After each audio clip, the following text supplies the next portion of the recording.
Hello viewers, and welcome back to Endless Legend. I just wanted to take a moment here. Welcome back to Endless Legend Shifters. Shifters is what we're doing. It's exciting. New expansion pack, no release date yet, closed beta. Probably you got here by watching the first video, so I don't have to explain that. But I wanted to take a moment and look at the architecture of the Alai, the new race. There's a very strong white and black theme here. You have these, at the edges of the exploited spaces, you see you have these white gates and these black gates. They have a cool sort of obsidian look to their buildings. That's kind of similar to the temple ruins if you look at these. So yet more suggestion that maybe the Alai are contemporaries of the Endless.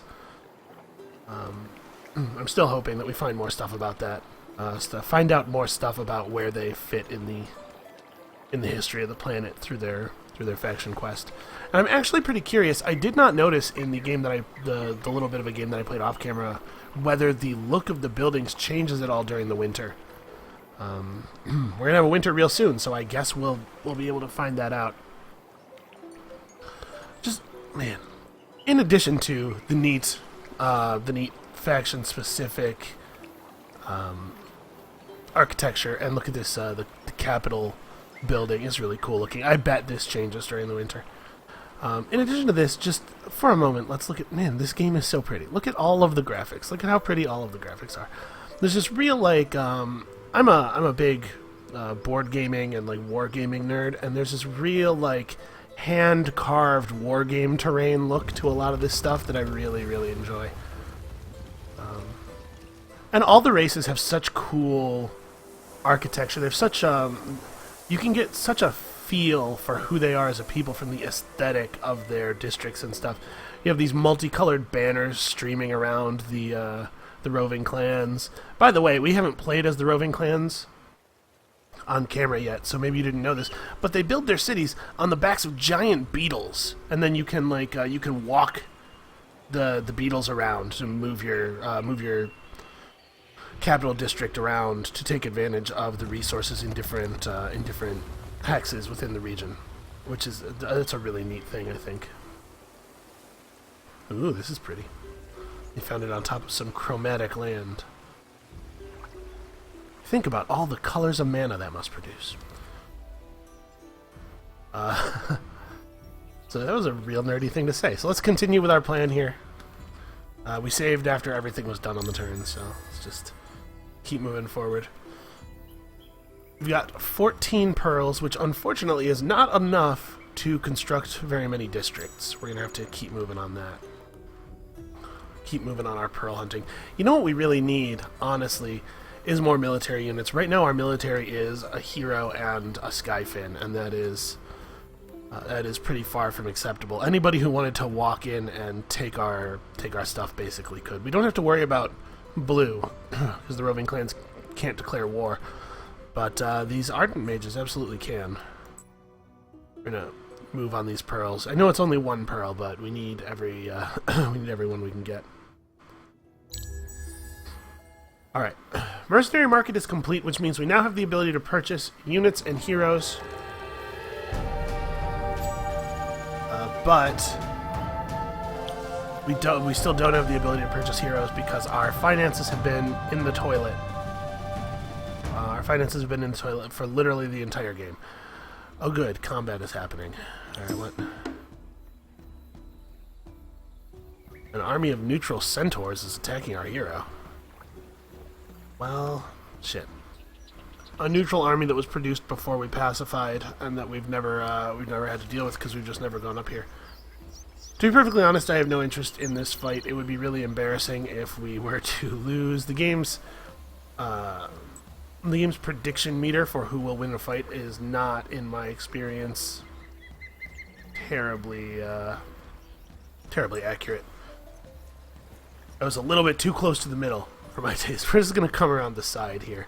I'd rather walk through Blue's land than get in a fight with just my hero and risk him getting owned, especially since if your hero gets wrecked, they don't die, but they go back to the academy in the injured state, and then you have to wait for them to heal, or you can heal them quickly with dust. We cannot afford the quick heal, at 94 dust, and we would have to just wait. We'd have to just go all those turns without a hero. And by the way, when your hero's in healing mode, they're not getting any XP. So we do totally have one military unit that I had forgotten. The default name for this army is the First Yayo Wing. That's interesting.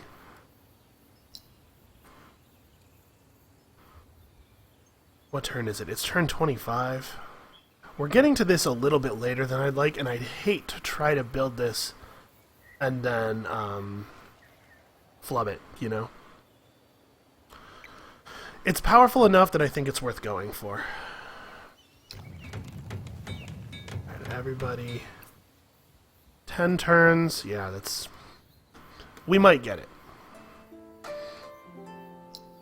I don't think we saw it happen in the last game at all, but what happens if you fail to build a legendary building is that it refunds the cost and it turns the industry you spent during the turns you were building it into dust. I don't know exactly what the exchange rate is. My assumption is that it's not good because you should reasonably be punished to some degree for failing, right? But even more than... I'm just worried about losing the time more than... At least a little infusion of dust wouldn't be terrible for us right now. We're in a really bad shape, economically, dust-wise. Somebody else has destroyed 10 armies and gotten the tactical training bonus. That's fine. The red player. These are the ruins that we have to search with a Delver unit and some stuff in order to get that Valiant Lightning, that special crossbow.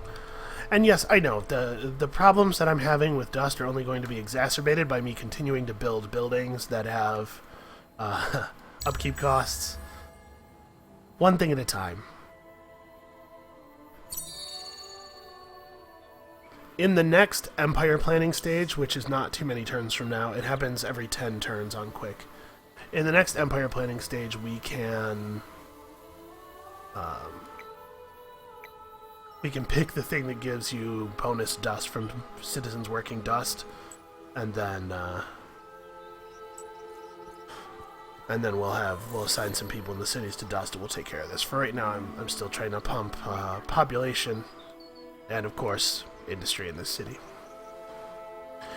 I haven't really... Maybe I should make a video talking about the idea of engine play.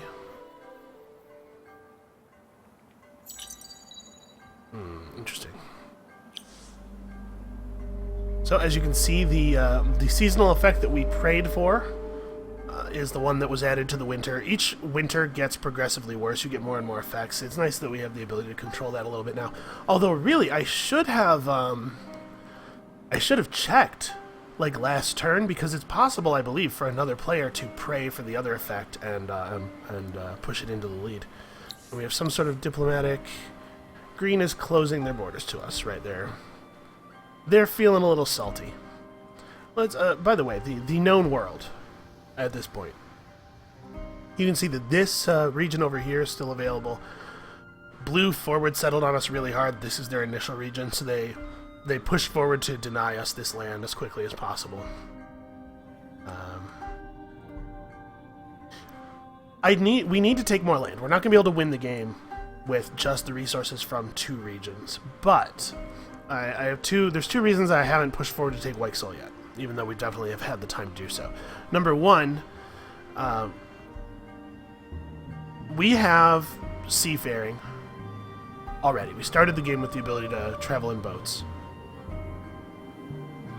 And we've had some more pearl spawn, which I'm really happy about.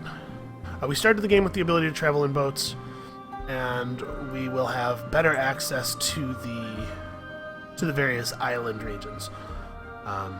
So I'm not in a huge rush to take mainland territory, because I know we're likely to get the sea territories. And reason 2 is that I really, I don't know why this is pinned. I really want to get movement on our faction quest, which requires us to be fervent.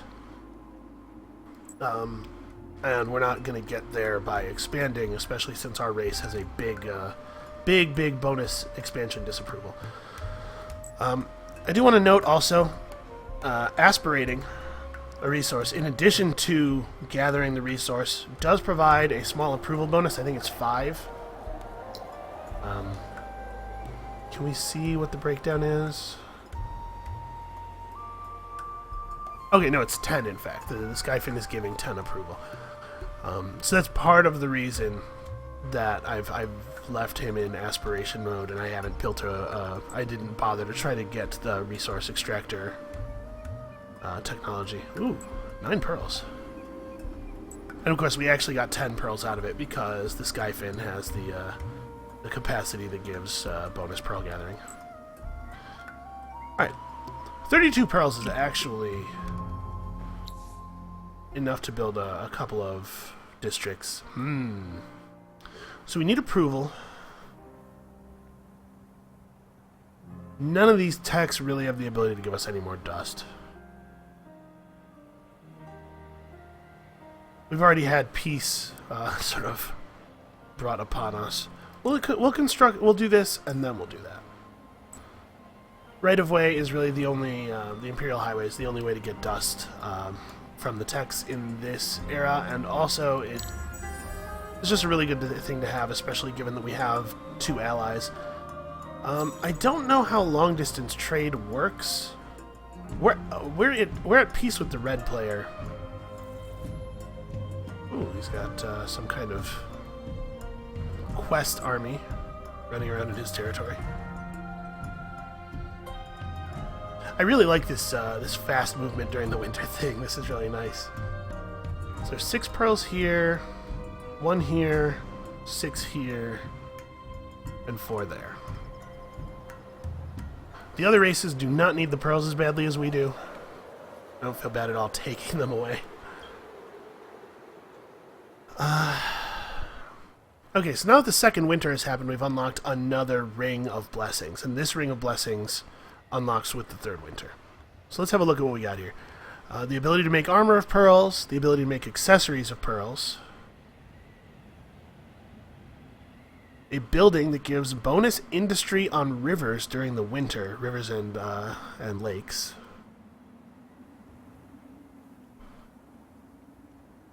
Extra population from neutral villages drawn by the chapel. And the ability to spend pearls to change form for the turn, so that you can have access to either of your forms whenever you want. That's actually really interesting. In the interest of science, even though I want to stockpile pearls a little bit, in the interest of science, we're going to unlock both of these, just so that I can see what the armor and accessories made of pearls look like. Look at this guy. Weird looking. Let's see. If we were going to upgrade our Seekers, who look like this and are kind of neat. By the way, I just want to mention their charge again. Minus attack per movement point spent on the target in light form, minus defense per movement point spent in dark form. This seems to me to be very powerful, this minus defense thing. Seems like it should be pretty cool. So what are we at here? A ring that gives the Ice Walker capacity. Oh, you know what? This was mentioned in the email that I got that had the thing in it, and I didn't talk about it because I didn't remember. But apparently it's a thing that can happen in winter sometimes, that parts of the sea can freeze over. They can become tiles that are passable by walking units. So this makes you move faster on ice shelf tiles and on rivers during the winter. So that's kind of cool. This thing, minus 50% retaliation damage. That's very interesting on high initiative units, which of course our units are, due to our racial ability that gives us bonus initiative for each point of morale we have.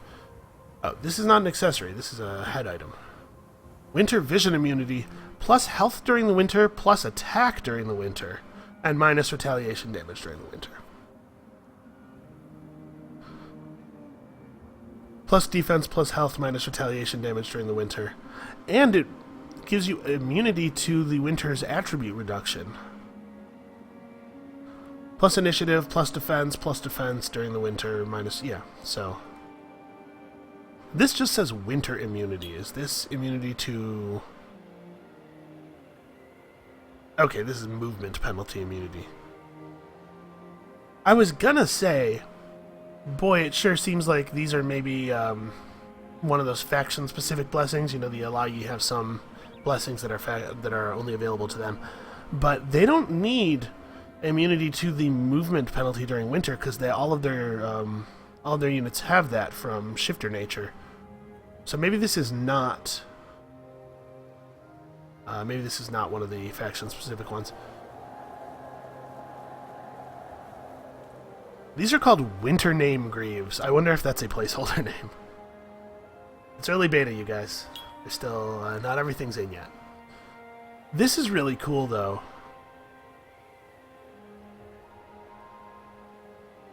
Does it look cool? Does it have a cool graphic? Okay, it looks like the graphic for that.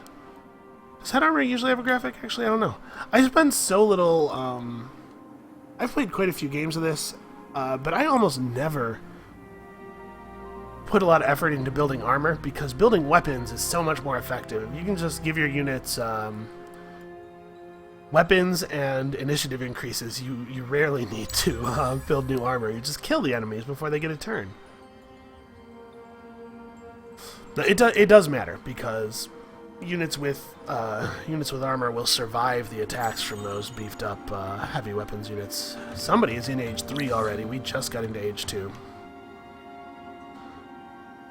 This guy's just talking to us about pearls. I don't know what this is. I don't know if is this a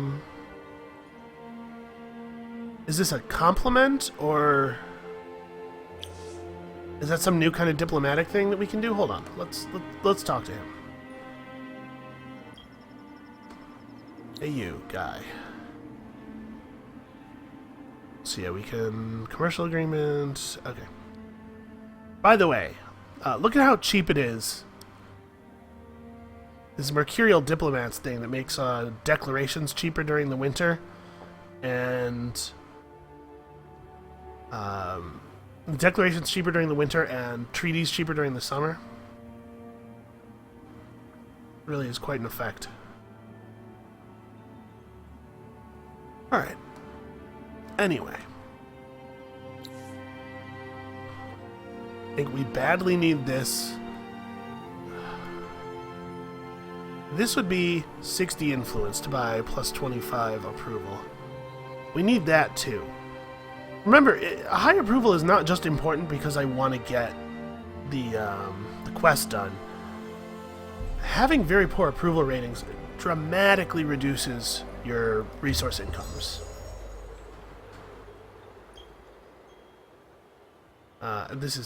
We're content right now, so you can't see the thing I'm talking about.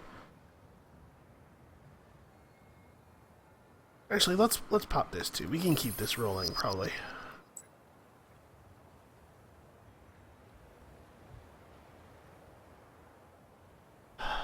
So, what does our hero want to do? We need to keep gathering pearls. We probably need to do some naval scouting. I don't want to move the Skyfin. He's doing important work right there. We'll get this and we'll sweep over to here. But he's also very fast. Maybe we should make another Skyfin. That might be the play. But anyway, approval ratings. Now that we've passed the turn.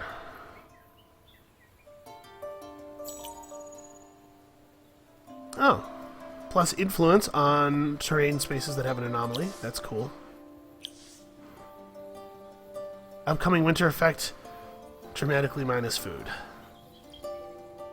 Yeah, now our Empire approval value is much higher. It takes a turn for these things to update in the UI. We should not be content anymore. At 83%, we should be pretty happy. All right, plus vision. We're pushing up real hard toward plus range. I just really like plus range. Even though our default unit, the Seeker here, is not ranged. Okay, at this point, we don't really have a choice. We have to start dealing with our income problem.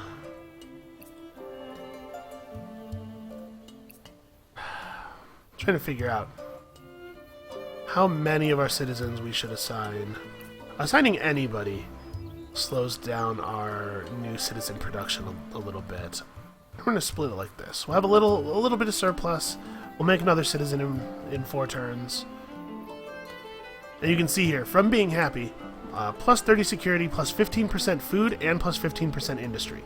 I know I mentioned it in the last Let's Play, but just to go over it once again, the approval value of a city affects that city's industry and food output. And then the approval level of your empire, which is just the approval level of all your cities averaged together, affects every city's dust and science outputs. So it's helpful to kind of think of science and dust are empire level resources, while industry and food are city level resources. Do we not have the quest here? These guys would like 15 glass steel. I mean, actually, yeah, we'll totally do that in a couple of turns when we have that. What are we getting right now? 1.5 per turn. Also, I don't know what quest these guys are from. I don't remember why those spawned.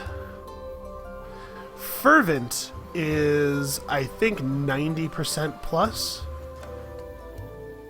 So if we can find a way... Oh, you know what? We totally have a way. We can build sewer systems now. Get the Seeker out here. Have him start moving up toward the hero army. It's important to have a military, a standing military. We've been kind of neglecting it this game, in part because our closest neighbor is roving clans, and roving clans can't declare war. But they can fund private militaries. You know, they can buy privateers and stuff. Yeah. We started it way too late. Well, 590 dust from the industry conversion. That's pretty nice. And I guess we can pacify these dudes right now. Oops, I didn't mean to do that with you. I want you. Right. Cool.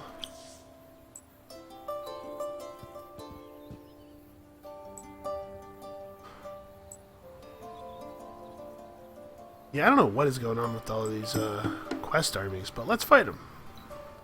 We'll get some XP. Maybe we'll get a reward. I don't know why they're out here, so it's hard for me to know. Quite badly injured, actually. That's nice. So we reduced their attack when we hit them due to the magic of the shifter charge. Also, our hero should move to here before attacking so that he can provide a heal to these guys. Provided that our units did not, in fact, go nuts and kill him. Or indeed, damage him at all. Wow, guys. Listen, don't strain yourselves or anything. Why are we so bad at our jobs all of a sudden? Okay.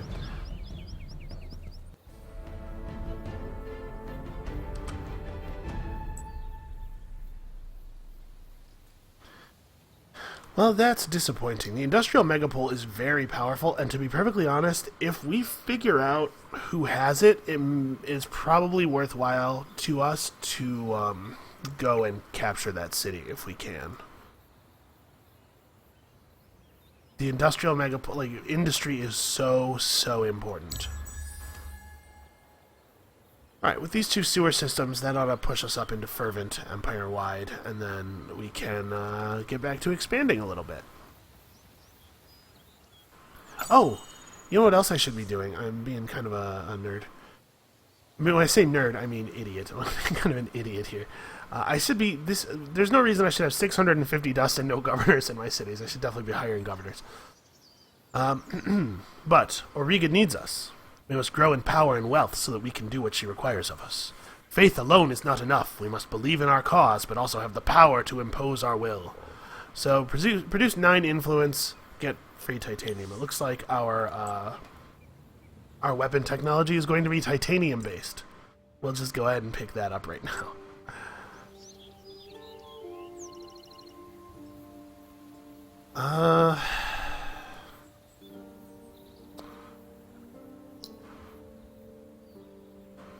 That's right. We have bonus output from the fact that our anomalies are producing influence. I don't know how long that effect is going to last. It might be long enough that it takes care of this stage of the quest for us. That's actually super convenient. That's very lucky.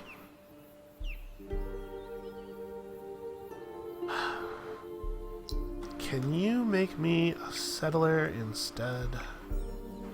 All you guys who were on food, be on production for the moment. Just like in many 4Xs, of course, while you're making a settler, all food production is halted. Let's look into a governor. So, we don't have enough to buy 2, not even close.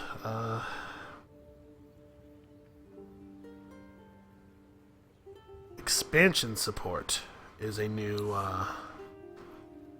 capacity. It reduces expansion disapproval. That might be important for us. Let's see. Do any of these guys have it? Have they revamped any of them? This guy has Food Boost 1, and the Draken faction thing gives you bonus food on rivers. Are there any other important governing things? Governing skills. They like to get influence. And approval. Okay, influence and approval from their faction. This one has Science Boost 3. This probably looks familiar if you watched the other Let's Play. I think we had this exact hero as our governor in our capital. Dust Efficiency 1. Efficiency is not... I don't like efficiency as much as I like boosts. Efficiency improves the amount that your citizens produce when assigned to a particular resource. Whereas Resource Boost is just a bunch of extra resource based on the level of the hero. This guy's neat. This guy is a Haunt. He's from one of the minor factions. He's the only hero of this faction that is currently in the game. There's also a hero from the Sisters of Mercy minor faction. He has Chain Lightning, which is neat. And also, he's a flying unit. He's the only flying hero in the game, I believe. So he has a completely unique class part of his tree. But plus movement, plus initiative, plus hero damage. I think he gets a thing somewhere that upgrades his... Ah, yes, this. Upgrades his Chain Lightning. That's kind of neat. And the Haunt faction bonus is Science. They love science. The Haunt, if you assimilate minor faction Haunts, they give you a Science boost as well. Food Boost 2 and Influence Boost 3. This guy would be a pretty good governor, especially that food bonus from rivers would be useful in our new region, because we're going to found a city that probably has access to a lot of river tiles. If we found like here, or somewhere around here, we have these 2 rivers that we could build over. Getting distracted. Queen Slayer has slavery. That's not... Slavery is not a great thing. Don't practice this in real life. But it increases the per worked citizen value for food and industry, and the size of the increase is based on the number of pacified villages in the region. So these heroes can be pretty cool in regions that have 3 minor faction villages. There was also an interaction, I don't know if it's still the case, but with the cultists, there was if you're playing cultist and you get one of these slavery heroes in your capital, it used to be that it increased the size of the boost for each converted village you had anywhere in the world, so it could get pretty huge. Expansion Support 2 and Science Boost 1. I think we'll take you for your double boostiness. And for now, you'll be a governor in the capital. He may get moved. Alright, as soon as we have enough money to hire another governor, another hero, we will, because all of your cities should have governors. It's just it's like a lot of free resources to have a governor. Alright, let's get to cleansing this area. The game thinks we're going to get our asses kicked. Let's see if that holds. So the range on our hero is, what? 3. Huh. These guys are real slow. What we can do... Select. What we can do is stand in the forest. You get a defensive bonus on forest tiles, I believe. Yeah, plus 50% defense. And then just kind of stand our ground. These guys have a beam attack. When they do their melee attack, it travels forward and hits enemy units standing on the other side of the enemy unit. So like if one of them stood right here, his attack would hit both of these two. So I've stood my units like this so as to minimize the effect of the beams. But honestly, I think we're just gonna stay still for the moment and attack these guys as they hobble over to us. Oh, we have to move forward a little bit. All right. And now on this turn, we will step back and continue firing. Plus, we're slowly healing up this injured guy. So this thing will be weakened quite a bit by the time it starts to engage in combat. Taking advantage of our strategic bonuses here. All right, have at him, everybody.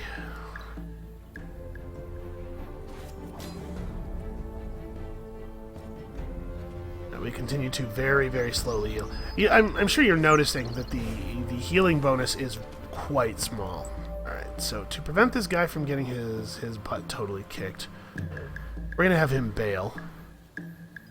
Everybody else gets to keep fighting. He's going to stay next to the hero so as to continue to receive a little bit of healing.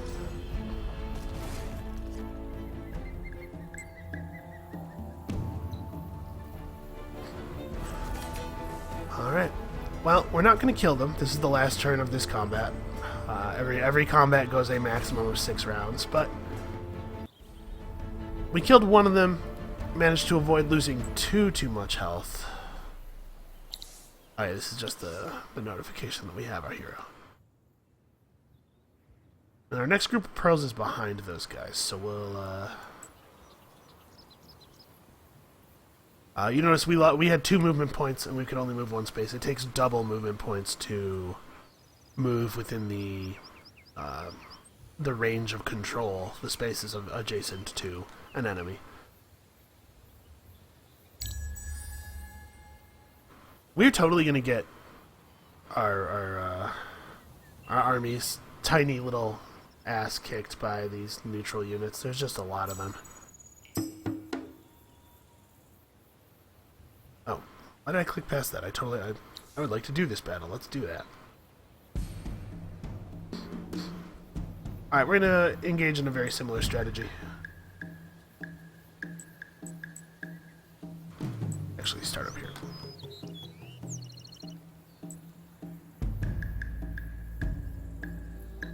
Take advantage of his slowness at first. Oh, our units are super fast. I forgot. I guess we're charging. It's alright. Everything's fine. Yeah, Seekers have a billion combat move, roughly.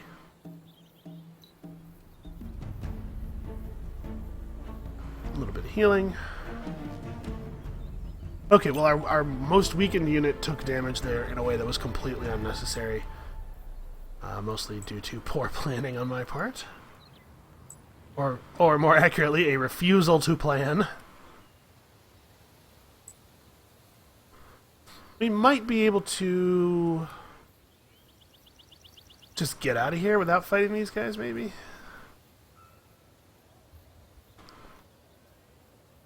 We're certainly no necrophages in terms of combat strength. I don't want to buy any of these blessings. Unfortunately, minus 25% food on cities is for sure happening. It is the only effect possible this winter. Alright, our capital is getting the highways online, so we should see a pretty good boost to our income over the next couple of turns. Free bonus influence from run away. Free bonus influence from anomalies has ended. What do we need? We need 9 influence. Okay. Oh, you guys don't all need to be on industry anymore either.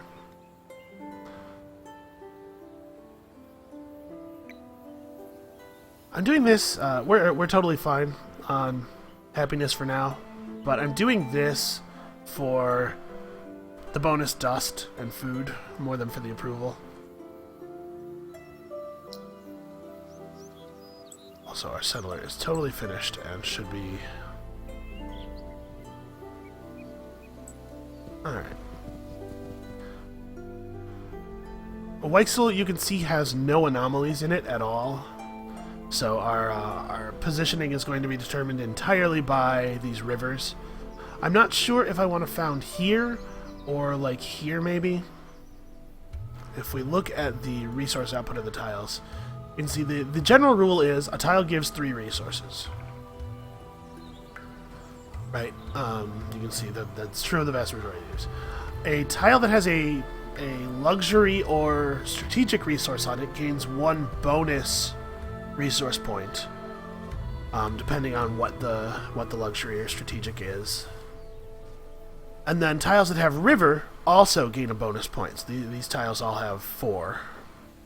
So if I found right here, I would have the vast majority, not vast majority, but the majority of the tiles in the city would have an extra point of resources. There's something to be said just for bulk output, regardless of what it is. I think it's going to be here, and we'll expand in such a way that we'll get more river tiles. Yeah, so right here is the space we're looking for. It'll only be like 2 more turns, I think, of movement. Yeah, keep the spice booster rolling. No reason not to. Skyfin is earning his keep, I think.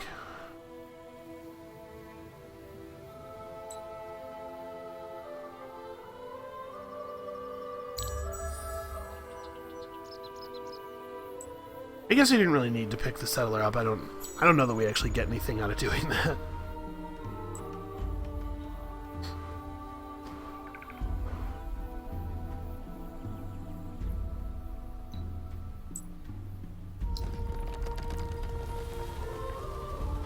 Alright. So Weichsel's gonna need the basic starter kit of survival here. There's sort of the 4 buildings that it's important to build in every city. Right, we can turn the resource view back off. It makes things a little busy. I'm gonna let this unit run up, catch up with us, and then we'll clear out this army. That army of bows is just running back and forth for no reason, doing nothing. It's very strange. One thing I think is particularly interesting is that they're not pillaging. Neutrals totally can pillage. I don't know why they aren't.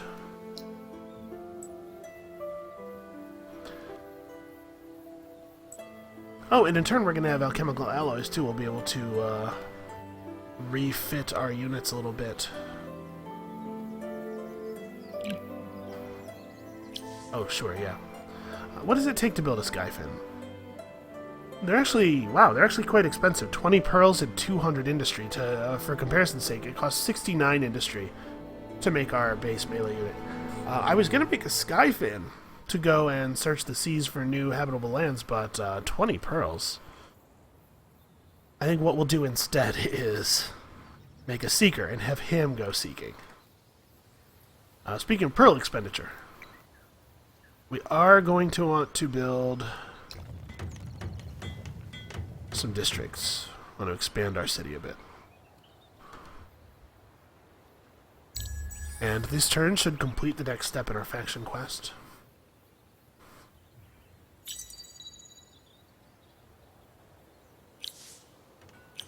Okay. Other nations respect our cause and begin to see the truth in our wealth and strength. May the salvation of Auriga begin. For all gifts from Auriga are precious things and would not be offered if they were not of importance for the chosen. It has been generations since the Alayi have come together. When the Guardians were felled, we fled. The weapons of the profaners were too terrible, and their war ghouls the worst. But as all evil things, they too have passed, though the damage they did was horrific. Now Auriga seeks us out to heal and protect her. Some whisper that she is dying, that the longer dark seasons are a sign of her end, of the end.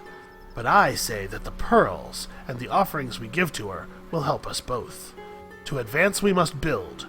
The city itself shall become an altar to her glory, and my people will become her loyal troops.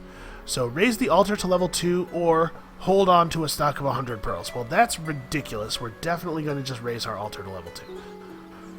We'll get Blessings of the Mother. Okay, minus pearl cost for blessings. And we'll get 20 blood crystals, which are totally fine and cool. Alright, so, Garths. Here and here will complete the altar's level 2. It does need 4, right? Yeah, okay, just like everything else. So that means we need to have enough pearls to build here and here, which means that we need to keep hunting. Alright, our lore master is going to get the first rank of this bonus food from rivers. Skill. We'll move him after we can afford a new hero for the capital. How far off are we on that? 420, 430. Okay, so, you know, some turns. This will help.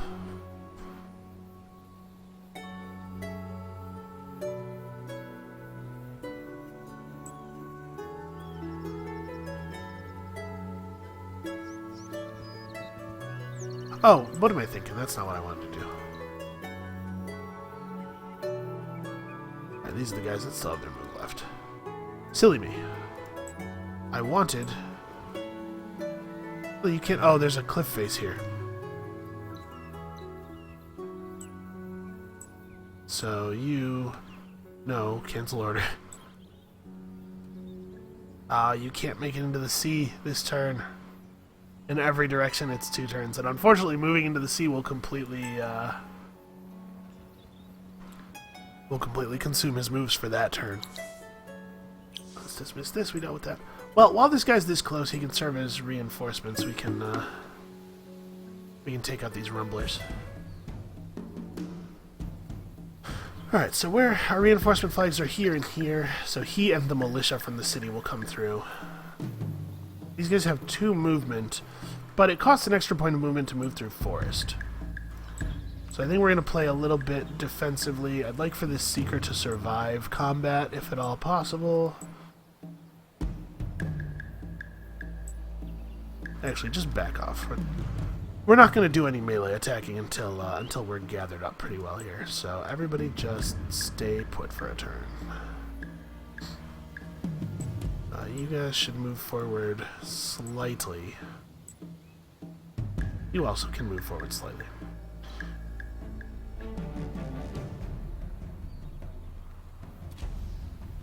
Oh, that's silly me. I should have moved this guy so that he was adjacent to, Alright. Well, we're all gathered now. Go stand adjacent to the hero. We can get one more turn of sniping off. Oh, actually, he can move like this.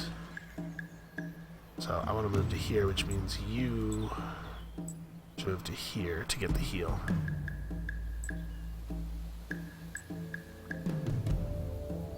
You can just stay put for a turn. You can all just... Oh, you have to back up, actually.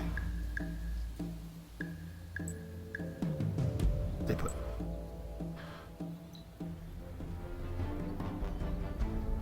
Okay. little bit more, just eking out every tiny little advantage that we can. Alright, they're through the forest. This turn they're going to get to push however they'd like to push, so it's time to start with the violence. By the way, even our militia are shifters.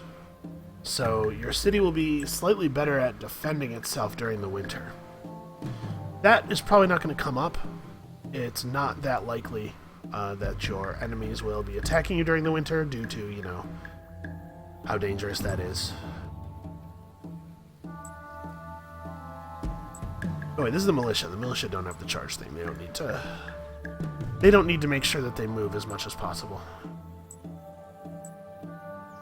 And just in case I am unable to give you good orders, I want you to do great violence. You know what? You guys just go here.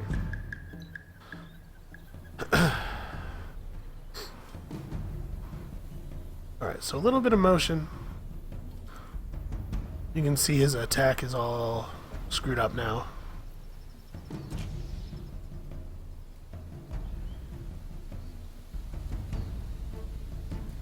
Oh, nice work there. 44 damage. Alright, and then everybody do great violence. So, it was a little thing. I made a lot of moves there. I spent a lot of clicks for not a lot of advantage, basically. But every little thing counts, especially when you have a very small army and you can't necessarily just rotate wounded units to the back to catch a breather. Like, if green were to attack us right now, we would just have to throw everything we have into the defense. Which means that it behooves us to keep our army as healthy as possible at all times. Okay, easy. New research. We don't really need another minor faction slot.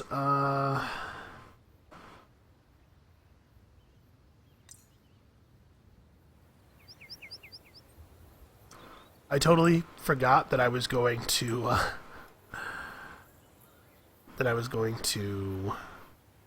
look into new armor or new weapons. And doing that will probably factor into the computer's decision to attack us or not, so I probably ought to do it. Also, where were those? The Delvers were here, right? Yeah. Alright, we're not going to be able to do this anytime soon. Unless we buy a Delver unit from the marketplace. Alright, get in the boat. I had them get in the boat as far down the coast as possible because of the fact that embarking costs you all of your movement. Alright, we're going to take these guys on in the same way. Unfortunately, we're not going to be able to play with them as much. They are just real fast. They're real fast and they're ranged slayers, so we don't want to let our hero get into melee range too much. Fortunately, they are cavalry typed, which means that our militia, who will come in as reinforcements, will do extra damage to them. They're also faster than we are, initiative-wise. That's the first time that that has happened. This battle, or this game, really, our units are quite fast, so... Unfortunately, they're going to get to determine the positioning.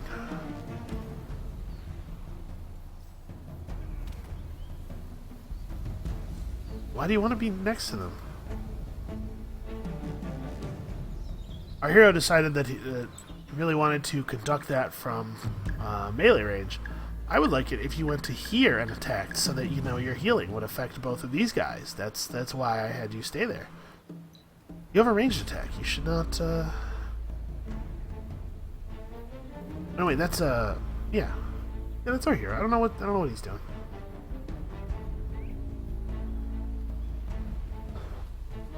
Fortunately, these guys do not have the greatest health and defense, so we should be able to bring them down without suffering too badly.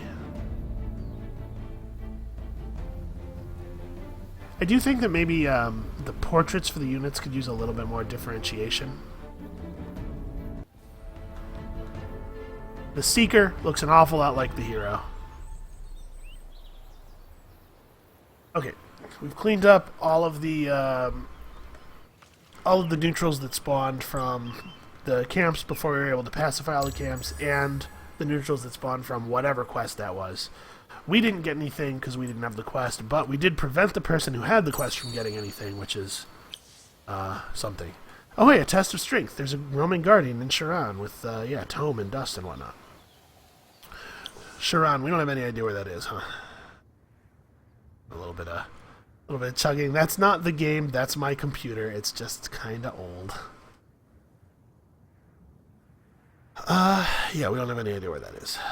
I wonder if our neighbors are less our neighbors and more our allies. I wonder if our allies would do a map and vision exchange with us. Hey, red player. What do you know? You don't want to do that. Okay, well, I bet we can sweeten the pot. Wow, 12 spices, like, that's a mind-blowing amount of wealth to him. Oh, you can trade pearls, too. That's cool. We might have to trade some pearls off of somebody at some point. We'll give him a little bit of spices, how about? Just however much we absolutely have to. Okay, 2 spices. That's a lot of influence. Okay.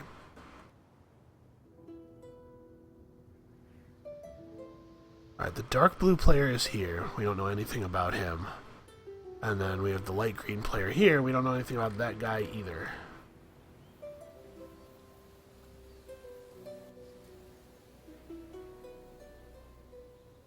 Alright, what else do we know?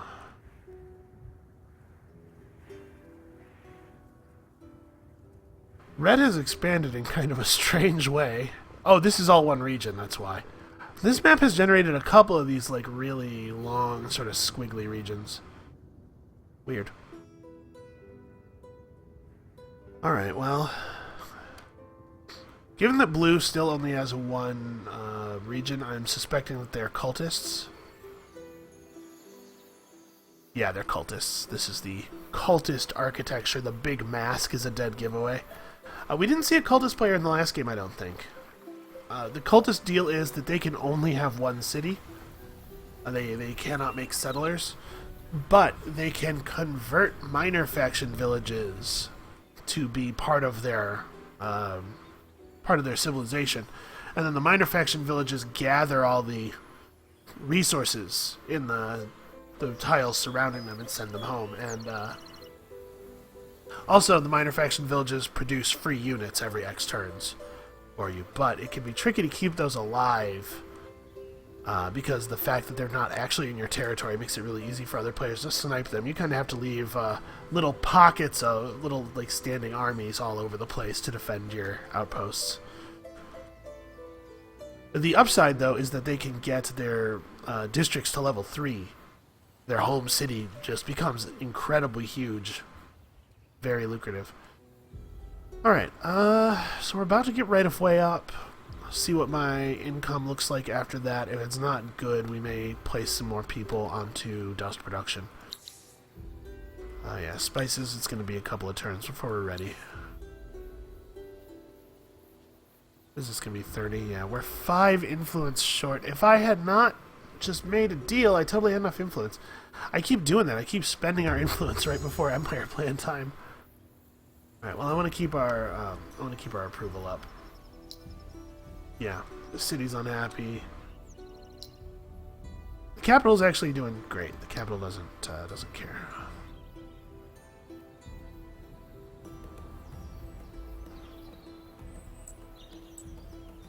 Okay, where else are there pearls nearby? Oh, is this all cliffs over here? No, it's fine. Yeah, just come over here, jump into the water, get those pearls. This guy gets to go exploring. He could totally have veered off to get the pearls. I didn't realize there was a landmass right here. I was planning to sail off this way.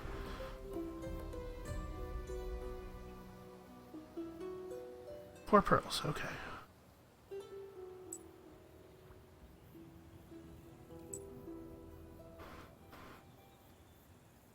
We can lay off the spice gathering for a couple of turns to grab these up. They're just really important to us. Yeah, we'll work on that. So, that being the case, what's next? The resources and stockpile section of the marketplace could be valuable to us. Oh, we didn't look at the new era's legendary deeds. Be the first to raise one of your heroes to level 8. Our highest level hero is 3, and we are 6th place in this contest, so probably we're not getting this. Plus 20% health regen. That's a nice tech. Be the first to produce 4,000 gold dust at the end of the turn. This is worded a little strangely. What it means is be the first to have 4,000 dust in your bank at the end of the turn.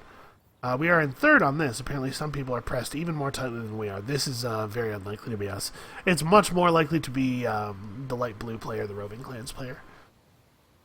And then this is the Science Legendary Building. Unfortunately, it costs Palladium and Adamantium, neither of which we have any way of gathering, and probably we will not be able to get this. It's unlikely that we'll be able to see those resources in time. And we have a declaration of war from Green. Grand. So, what do we got? A hero with some warlocks and some centaurs. Well, you guys are about to change your plans. Also, let's upgrade. Our seekers are going to need some new tech. This could be a blessing in disguise. Back.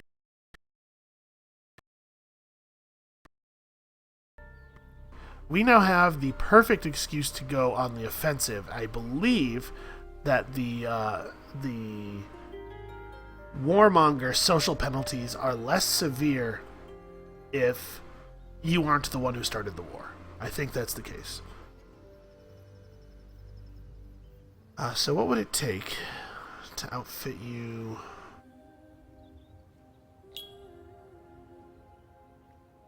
Plus 24 attack, plus 18 damage, plus 10 defense, plus 10% health. The other thing we have the option of doing is putting spears in their hands. They get a little bit less defense, but they get 29 attack and 22 damage. This gives them Infantry Slayer. This gives them Cavalry Slayer. Honestly, for the purposes of this war, Cavalry Slayer might be better. Why can't I think of their name? The Ardent Mages. The Ardent Mages don't have cavalry units, but as we saw, they're making a lot of use of the boast that they've assimilated in their army. What's our other option? These things give more... stuff made out of glass steel gives more initiative, which is certainly useful. The bows have high initiative, and we're not going to get to determine positioning in combat if they're leading and we don't have the glass steel. Pretty torn. We can always reassign later. Oh, they hold the spear. Like, I was like, did they forget to draw the spear? There's one other thing that I want to know before we do this. Okay, it's just about to be winter. And there's a car alarm going off in the parking lot outside. I hope that the mic's not picking that up too loudly. Yeah, you know what? Let's go aggressive.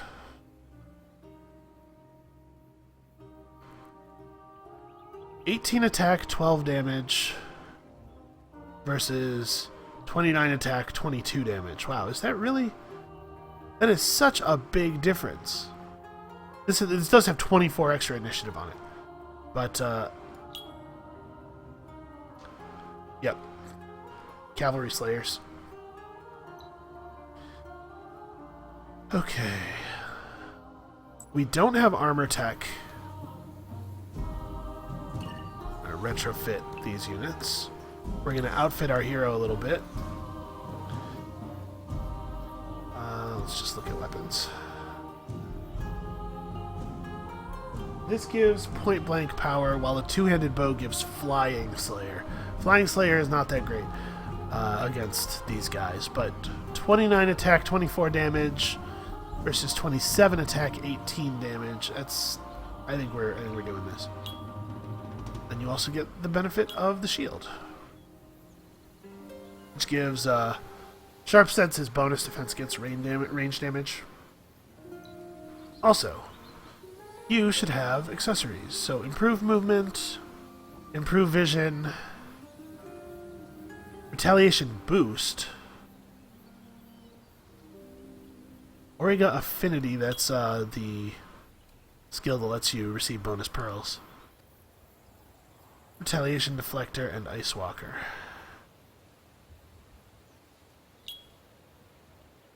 I'll take this. How much of a boost is it? 10% per hero level? Oh, on city and regional buildings. Interesting. Weird. Okay, so we don't have access to any really good accessories, sadly.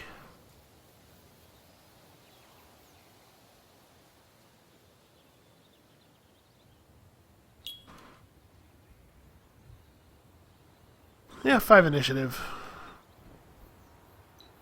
This is definitely setting back the cause of us buying a new hero. But let's get some more military units built.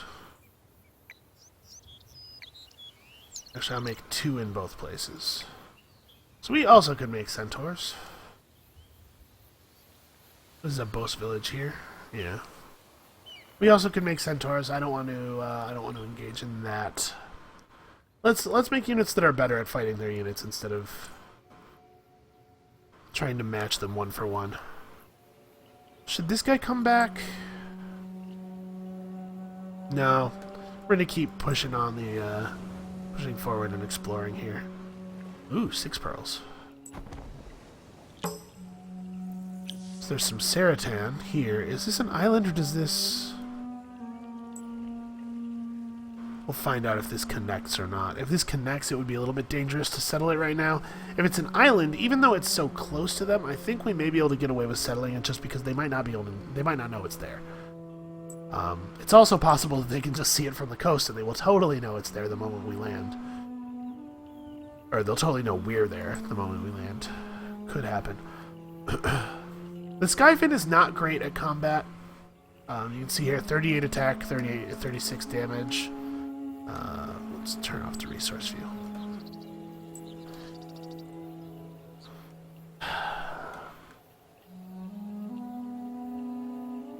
So we have to move back toward these guys. How much do we want to get into a fight with them right now, though? I think we probably don't. Let's get near the city so that we can pick up the units as they come out.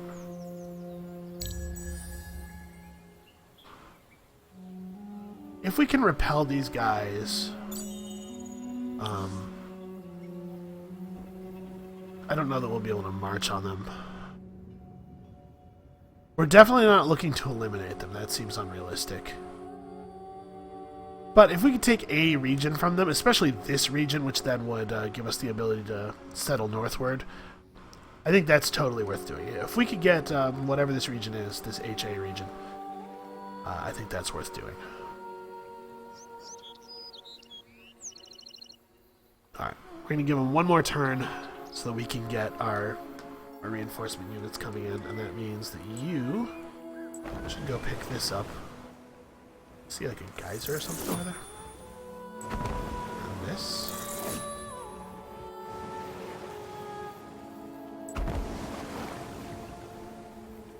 If we plant him on the coast and a battle happens over here, he'll at least be able to come in as reinforcements.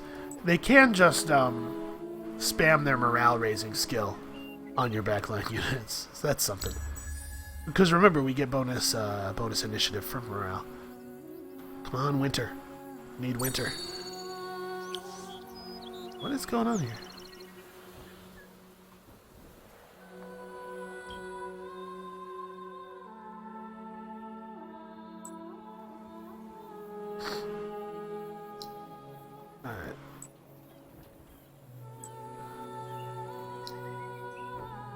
move this guy out so that he will show up as reinforcements when the battle begins.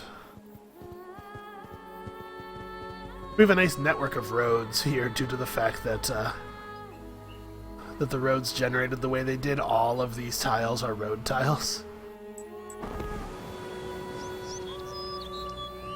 Disembarking from the ship, by the way, does not eat all of the units' movement. That's nice. Let's get our scout up here.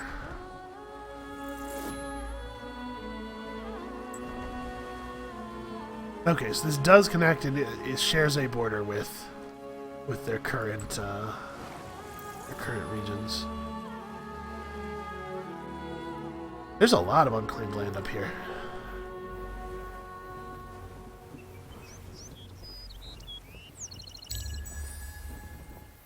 He's going to try to siege one of our cities.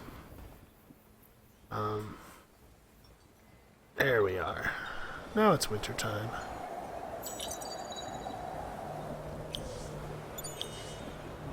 Yeah. Draken have earned 2,000 total influence. Nicely done. Oh, it really does not think that we are going to be able to do this. That's remarkable. This is just 6 units. What are they equipped with? Well, I guess it's time to find out. Okay. He attacked the city. Alright, I'm gonna have my units fall back. We're gonna use the forest to slow them. Oh, I should have equipped my other hero. That was a little bit of a silly oversight. Alright. So who's going first? Their highest initiative unit is in the back. That's interesting. Oh, one other thing that's worth noting. These guys, the Ardent Mages faction units, fight... They do more damage. They have a higher attack stat, which leads to them doing more damage when they have less health. So we're going to want to focus them down very quickly. Our units have all decided that they'd really like to attack the hero, but heroes have last stand, and so it's not my favorite thing to attack the heroes first unless they put themselves in a position where you can wipe them out quickly. And it is worth noting, of course, that she only has 138 life.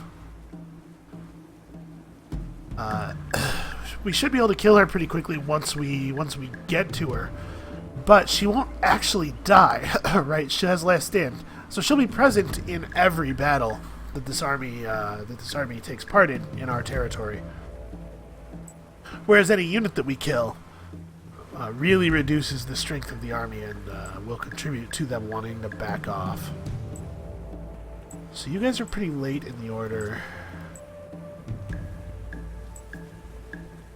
They have 5 moves. They're gonna like 1, 2, 3, 4, 5. 1, 2, 3, 4, 5. You guys have to move off of the reinforcement flags, but I don't actually want these units to go very far. We are going to take maximal advantage of the fact that we have this forest protecting us. Hey, we should only get actually attacked by this unit here.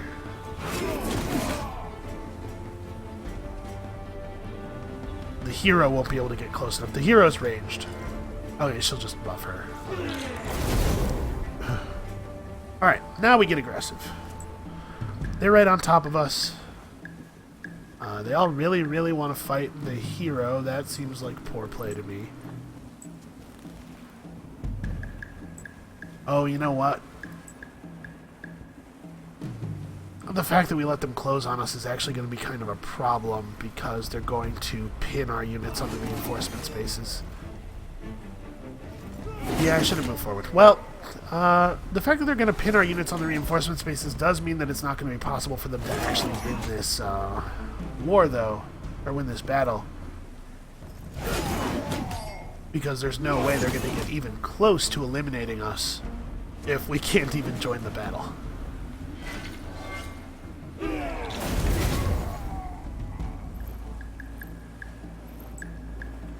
The Skyfin needs to back up if at all possible. I honestly maybe should have unchecked the Skyfin's participation. Skyfin does have Cavalry Slayer, that's neat. Yeah, those Tesla Morlocks are pretty strong.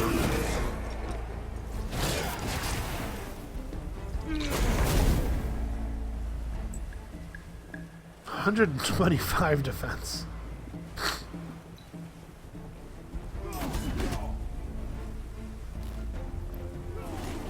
Well, we're not winning this battle by any reasonable conception of that word, but our losses should... Wow, 99. Shit. That is some dead militia.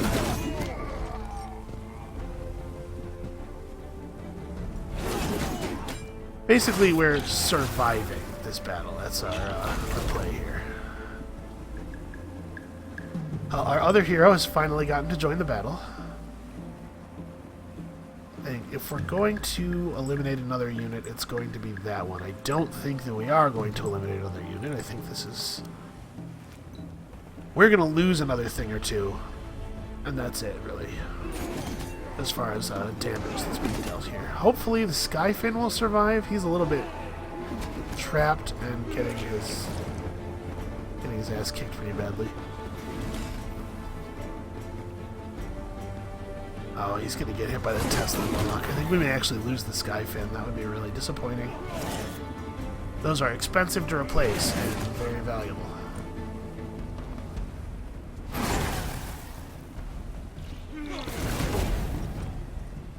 So yeah, this guy's armies definitely have gear.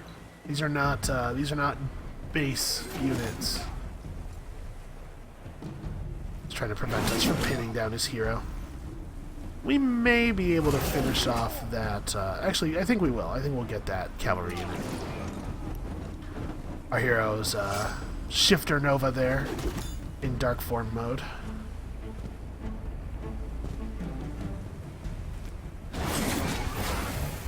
We haven't really sustained that much damage. The bonus HP from the fortifications absorbed really the vast majority of what they did there. And most of the damage that we did sustain was on militia units. Like all of our seekers are still at completely full health. The Skyfin took some hits. But they have completely stripped the That's weird. He started siege and then attacked immediately instead of waiting for any siege to happen.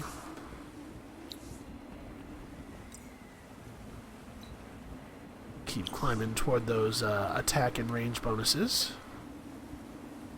This is not going that well for them. They lost 2 units. They took some serious damage on a couple more. I think they have to leave. And I think we're not going to let them. Maybe they have boats researched, but I wouldn't bet on it. You guys can join this army now. So we could attack them right now. That battle happened because they used their action point to start it. We still have our action point. We could fight them again right now. Yeah, you know what? Let's do it. Screw these guys. Let's take the opportunity while we have it to press them on the retreat. We do not have bonus HP.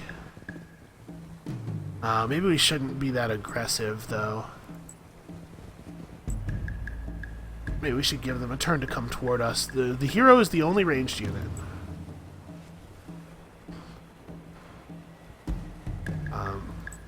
Their play, were they smart, would probably be to take advantage of all this forest space. But they're not that smart, I think.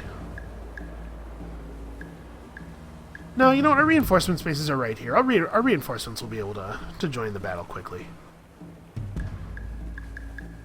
There is absolutely no reason for the hero to be in front. I don't know what I'm doing there. The hero is a ranged unit. Yeah.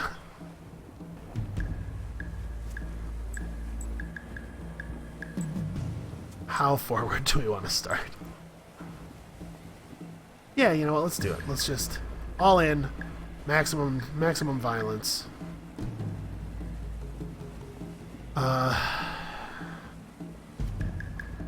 this guy goes before basically anybody. He's gonna move 1, 2, 3. So these should try to focus on him. This guy's gonna come around 1, 2.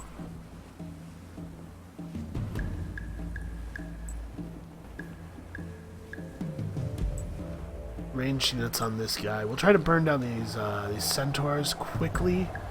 They're not the highest value targets,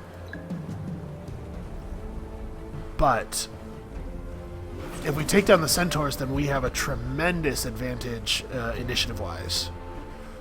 And that means we get to control the position in the battle. Wow, you guys are doing a terrible job of dealing damage to those centaurs. Holy crap, those are some incredibly bad rolls.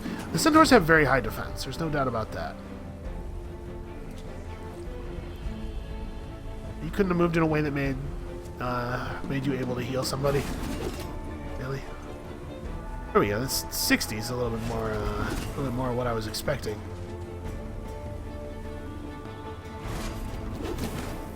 Wow, 86 damage, Jesus.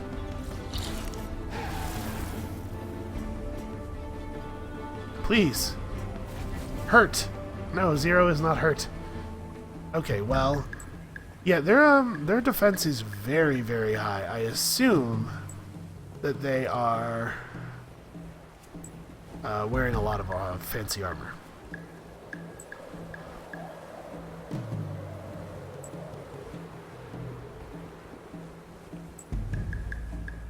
These guys also have quite high defense. Obviously, the forest is playing some part in that, but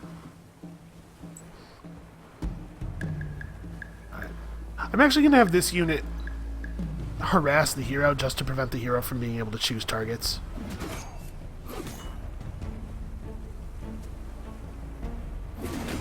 This battle is not going our way at all. We're still going to win, but it's a much more expensive win than I was hoping for.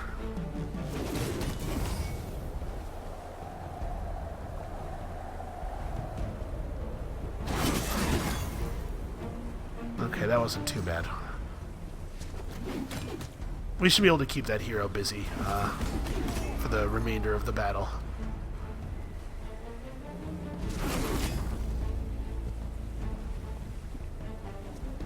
No! I really wish that they retargeted more intelligently. Is our hero? Yeah, okay. Hero needs to take that guy out. Ranged units finishing off weakened enemies. I'll go ahead and finish that. Ranged units finishing off weakened enemies means that the enemy army just loses an attack. Oh, actually, you know what? We probably should have had him attack here and relied on his Nova damage to finish the job. We'll finish off that severely weakened one. Well.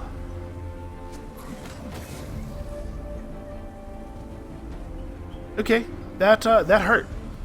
We lost a lot of health there. And 1, 2, 3 Seekers. Harsh. Well, fortunately we do have the, at least for the moment, we have the stockpile to keep going. Back to aspirating that spice. Alright, well, with that decisive battle, I think that's where we're going to call it for today. Come back tomorrow when we take Vengeance and also the region of something or other. I don't know what. And maybe this region too. I don't know. I'd like to just sweep up the coast and kind of declare that the whole western part of the continent is mine, and that gives us a very strong claim to whatever island areas we find out in the sea. Actually, we still have people who have moves left. Let's go ahead and 5 pearls, 3 pearls, 5 pearls. Okay, that's probably worth turning around for. Let's just push up a little bit. There's some Yotus here.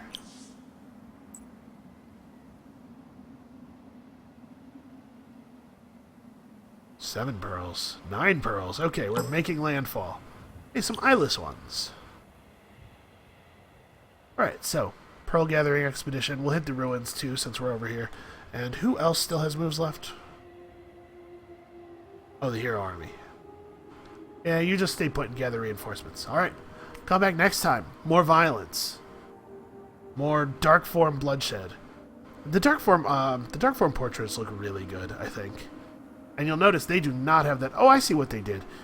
In the light form, they're on the left side with the orange background, and then on the dark side, they're on the right with the blue background. They're doing that sort of mirrored thing. That's actually pretty cool. That's a cool idea. All right, yeah, episode's ending. Come back tomorrow. It's going to be great. I'll see you then.